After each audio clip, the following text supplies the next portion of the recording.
சத்யன் ஒரு ஒரு கிட்டத்தட்ட ஒரு 50 வருடங்களுக்கு மேலா திமுக அதிமுக அப்படின்ட்டு இருந்த அந்த களம் தமிழ்நாட்டில் மாறி இருக்குதா தாவேகாவினுடைய இந்த வெற்றியின் மூலமாக? இல்லை, இப்போ தாவேகாவோட வெற்றி வந்து ஒரு இமாலய வெற்றி அப்படிங்கிறத மாற்றுக்கிறதே கிடையாது. சரி, அந்த ப்ரெசன்ட் ஜென்ரேஷன் ஜென்சி அப்படிங்கிற ஜென்ரேஷனில் இருக்கவங்க வந்து ட்ரெடிஷ்னல் மெத்தட் அப்படிங்கிற எதையுமே ஃபாலோ பண்ணுறது கிடையாது. அவங்களுடைய சிந்தனைகள் பார்வைகள் எல்லாமே வேறு மாதிரி இருக்குது அப்படிங்கிறதுக்கு ஒரு சிறந்த உதாரணம் இதுதான். அரசியலை நம்ம என்ன சொல்லுவோம், பொதுநலன் மக்களுக்கு ஏதோ நல்லது பண்ணுற ஒருத்தர் தன்னோட சுயநலத்தை மறந்து அவர் வராரு, அவர் அரசியல் இயக்கம்னு ஒரு ஆரம்பிப்பார், கொள்கைகளை சொல்லுவார், அதனால் ஈர்க்கப்பட்டு ஒரு ஃபாலோவர்ஸ் கூட்டம் வரும், அதன் மூலமாக மக்கள் நலன் அப்படிங்கிறது விரிவடைகிறத நாம் பார்த்துருக்கோம். உலகம் ஃபுல்லாக இப்படி தான் நடந்திருக்கு. இல்லை, ஏதோ ஒரு எசென்ஷியல் கிரைசிஸ் இருக்கணும், அந்த ஒரு மக்களுக்கோ அந்த நாட்டிற்கோ ஏதாவது ஒரு கிரைசிஸ்னு ஒன்று வரும், ஒரு ஆபத்துன்னு ஒன்று வரும்போது அந்த இடத்துல ஒருத்தர் தலைவராக உருவாகி வருது, மக்களை காப்பாற்றுறது அப்படி இந்த மாதிரி தான் வந்திருக்கு. இந்த மாதிரி எந்த சூழ்நிலையுமே தமிழ்நாட்டுக்கு கிடையாது, எதுவுமே இல்லை, எதுவுமே கிடையாது. தமிழ்நாட்டுக்கு ஆபத்துன்னு எதுவுமே கிடையாது. தமிழ்நாட்டுடைய தேவைகள் இது இல்லாமல் தமிழ்நாடு முடிஞ்சு போயிருன்னு எதுவுமே கிடையாது. தமிழ்நாட்டில் ஆளுமை மிக்க தலைவர்கள் இருக்காங்கன்னா நிறைய தலைவர் இருக்காங்க. எல்லாமே இருக்கும்போது கூட ஒரு அரசியல் இயக்கம் வந்து ஒரு கொள்கைகளையும் எதுவுமே வெளியில சொல்லாம பெருசா சொல்லாம பிரச்சாரத்தையும் ரொம்ப பெருசா முன்னேற்பாடு எடுத்து செல்லாம செகண்ட் லைன் லீடர்ஸ் அப்படின்னு சொல்லி அந்தந்த ஏரியாவில் இருக்கக்கூடிய பரிச்சயப்பட்ட முகங்கள் கூட இல்லாம எதுவுமே இல்லாம இப்படி ஒரு சிங்கிள் மெஜாரிட்டியில தட்டி தூக்கிட்டு வருது, இதான் first time. Okay okay okay அதனால இப்போ நியூ ஏஜ் பாலிடிக்ஸ் அப்படிங்கிறதுக்கு ஒரு விதை போட்டிருக்கு. இந்த நியூ ஏஜ் பாலிடிக்ஸ் விதை போட்டதுனால ட்ரெடிஷ்னலாக இருக்கக்கூடிய பாரம்பரியம் மிக்கவர்களுக்கு ஒரு ஆபத்தா அப்படின்னு கேட்டீங்கன்னாக்கா எந்த விதத்தில் அது ஆபத்தாக வரும்னா, இந்த ட்ரெடிஷ்னல் கட்சிகள் இந்த நியூ ஏஜ் மெத்தடாலஜி நம்ம சொல்லுவோம் தெரியுமா, அவங்களுடைய பழக்க வழக்கங்கள் நடைமுறைகளுக்கு வந்து அவங்கள மாற்றிக்கிறதுக்கு கால சூழல் தேவைப்படும். ஓகே, அதுக்கு மட்டும்தான் இருக்குமே ஒழிய மற்றபடி அவங்க உடனே அழிஞ்சு போயிடுவாங்க மாறிடுவாங்கன்னு கேட்டால் கிடையாது. நம்ம உக்ரைனில் வந்து ஜெலன்ஸ்கி எடுத்துக்கலாம், இப்போ சமீபமாக நேபாளில் பாலேந்திர ஷா எடுக்கலாம். என்ன அங்கெல்லாம் பெரிய அளவில் கரப்ஷன் சார்ஜஸ்ஸு, அங்கே பெரிய அளவில் உள்நாட்டு பிரச்சனை இப்படி நிறைய இருந்தது. அதுதான் நீங்கள் சொல்கிறீங்க, அங்கே இருந்த பிரச்சனை அதற்கான காரணமாக இருந்ததுன்ட்டு. ஆனால் இங்கே நிகழ்ந்திருக்கக்கூடிய இந்த 2 பெரிய ஜாம்பவான்கள் பின்னுக்கு தள்ளப்பட்டு இருப்பதற்கு பின்னால் எது பெரிய ஃபோர்ஸாக இருந்ததுன்னு நினைக்கிறீங்க? இளைஞர்கள் தான் பெரிய ஃபோர்ஸ். ஒரு பெரிய அனாலிசிஸ்ங்கிறத விட 2,24,00,000 வாக்காளர்கள் 40 வயசு கீழே. ஓகே, கடந்த ஒரு 15 வருஷமா எடுத்துப்போமே, 2011 2021 15 வருஷமா. அப்போ அவங்களுக்கு வந்து 25 வயசு இருக்கும், முதல் முறை வாக்காளர்கள்.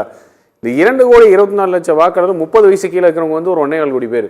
ஓகே, ஸோ அதனால அவங்க வந்து எல்லா பாரம்பரியம் இந்த கட்சியில் இருக்கக்கூடிய தலைவர்கள் மறைந்தது, வேற தலைவர்கள் தலையெடுத்தது, இருக்கக்கூடிய அரசியல் நிகழ்வுகள் எல்லாத்தையுமே பார்த்துருக்காங்க.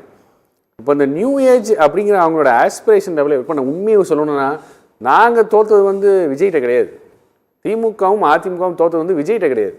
திமுகவும் அதிமுகவும் தோற்றது 2 வெள்ளைக்காரங்கிட்ட. ஓகே, மார்க் ஜுகர்பர்க்ங்கிற ஒரு வெள்ளைக்காரன்ட்டி, அப்புறம் அந்த இன்னொரு வெள்ளைக்காரன்ட்டி இலான் மஸ்க்ங்கிற வெள்ளைக்காரன். இந்த 2 வெள்ளைக்காரன் நம்ம தோற்றுருக்கோம். இந்த 2 வெள்ளைக்காரனோட கண்டுபிடிப்பு தான் இந்த சோசியல் மீடியா, ட்விட்டர் ஆகட்டும் இன்ஸ்டாகிராம் ஆகட்டும் எதாவது அந்த சோசியல் மீடியா அப்படிங்கிறது. நாங்கள் தோற்றது இந்த வெள்ளைக்காரனோட கண்டுபிடிப்பு தான்.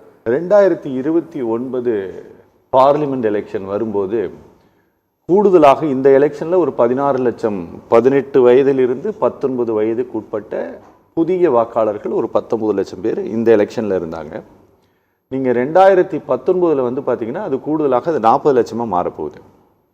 அப்போது ஒரு ஏதோ ஒரு இந்த கொள்கை கோட்பாடு, மதவாத எதிர்ப்பு, மதச்சார்பற்ற சித்தாந்தம் இதையெல்லாம் தூக்கி தூர போட்டுட்டு வெறும் ரீல்ஸை போட்டு அடிச்சுட வேண்டிய இடத்துக்கு இந்த கட்சிகள் எல்லாம் வந்துருச்சா?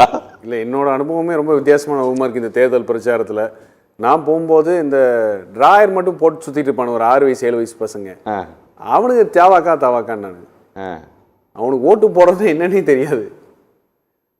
ஓட்டு போடுறதுனா என்ன, அது என்ன அது கூட தெரியாது. ஆனால் நம்ம வந்து நம்ம கட்சி கொடியை தூக்கிட்டு வழக்கமாக பிரச்சாரம் பண்ணும்போது அங்கே இருக்கிற பெரியவங்கலாம் பார்த்து ஓட்டு போடுங்க. இந்த சின்ன பசங்க ஒரு 6 7 வயசு 8 வயசு பசங்க தான் இருக்கும். அவனுங்களே தாவாக்கா விஜய்க்கு ஓட்டு போடுங்க அப்படின்னு நான். அவங்கள வந்து இன்ஃப்ளூயன்ஷியஸ் நம்ம வந்து அவங்க வந்து பிறந்தள்ளி விட முடியாது. இந்த தடவை புதுசாக என்ன நடந்திருக்குன்னா, இதுதான் வரைக்கும் வீட்டில் சின்ன பசங்க தான், டே உனக்கு என்னடா தெரியும் இதை பற்றி பேசாமல் வேலையை பாருன்னு சொல்லி தான் கேள்விப்பட்டிருக்கோம். ஆனால் இந்த தடவை அவனுக்கு மிகப்பெரிய அளவு இன்ஃப்ளூயன்சஸாக இருந்திருக்கானு. குழந்தைங்க வீட்டுக்குள்ளே போய் அடம் பிடிச்சிருக்கானு, அவங்க அப்பா அம்மாவை பிடிச்சி மண்டையை கழுவிருக்கானு, சத்தியம்லாம் வேறு வாங்கியிருக்கானு. என் மேலே சத்தியம் போட்டு சொல்லு, அங்கே தான் விசிலுக்கு தான் ஓட்டு போடுவேன்னு சொல்லு அப்படின்னு சொல்லி சத்தியம்லாம் வேறு வாங்கியிருக்காங்க. அதனால் இது ஒரு மாற்றம் என்பது ஒரு சமுதாயத்தினுடைய ஒரு குறிப்பிட்ட வயதுடைய அறிவார்ந்த ஒரு சேஞ்ச் வேணும். அப்படி இது நடக்கலை, அப்படி தமிழ்நாட்டில் நடக்கலை. எதையுமே வந்து ஒரு திட்டமிட்டு ஒரு சீர்தூக்கி பார்த்து அப்படி நடந்த விஷயம் மாதிரி தெரியல. இது ஒரு அலை மாதிரி. ஓகே, இது ஒரு வேவ், இது ஒரு அலை மாதிரி. இது வந்து சுனாமியாக கூட வச்சுங்க, இல்லை ஒரு ஹரிக்கேன் மாதிரி கூட வச்சுங்க, இல்லை பூகம்னு வச்சுங்க. இது ஒரு வேவ், அவ்வளோதான். இந்த வேவ் வந்து ஏன்னா இப்போ ட்ரெடிஷ்னல் மெத்தட் நம்ம பார்க்கும்போது நம்ம படித்த காலத்துலலாம் நம்ம தான் ஃபஸ்ட்டு ஜென்ரேஷன். தொலைபேசி இல்லாத காலத்துலேருந்து, மொபைல் ஃபோன் இல்லாத காலத்துலேருந்து, டிவி இல்லாத காலத்துலேருந்து, டிவியும் பார்த்து ஃபோனையும் பார்த்து மொபைல் ஃபோனையும் பார்த்து சோஷியல் மீடியா வரைக்கும் வளர்ந்து வந்த ஜென்ரேஷன் நாம் இருக்கோம். ஆனால் இது எதுவுமே இல்லாமல் இப்போ இருக்கிற தெரிஞ்ச ஒரே ஒரு விஷயம் ஸ்மார்ட் ஃபோன் மட்டும்தானே. ஓகே வீடுகளுக்குள்ளே போயிருக்கிறாங்களா. அதனால சொன்னேன், நம்ம தோற்றது வந்து 2 வெள்ளைக்காரனோட கண்டுபிடிப்பில் தான். கொள்கையில் தோக்கலை, நம்மளோட செயல்பாடுகளில் தோக்கலை. எந்த இடத்துலையுமே நம்ம வந்து இந்த இடத்துல கம்மி, இது வந்து சுணக்கம், இது நம்ம செய்த சாதனைகள், இது வந்து ரொம்ப கம்மியான சாதனை, அது மாதிரி எதுவுமே தோக்கலை. திமுகவிடம் சாதனை பட்டியல் இருக்குது, அதிமுக மிகப்பெரிய சாதனை பட்டியல் இருக்குது. தமிழ்நாடு இந்தியாவில் 2வது பெரிய பொருளாதார வளர்ச்சி பெற்ற மாநிலம் இது இருக்குது. தனிநபர் வருமானம்ங்கிறது 3,60,000 கொண்டு வந்து நிறுத்தின ஒரு மாநிலமாக வச்சுருக்கோம். நம்ம இதை வளர்ந்த மாநிலத்தில் இருக்கிறோம், படியில் இருக்கிற நம்ம தோக்குறோம். அதில் இருக்கிற 2 திராவிட இயக்கங்களும் தோக்குது. அப்படிங்கிறது வந்து காரணம் வந்து இது ஒரு அலை. இந்த அலைக்கு வந்து எந்த ரீசனுமே நம்ம எதுவுமே கண்டுபிடிக்க முடியாது. ஓகே.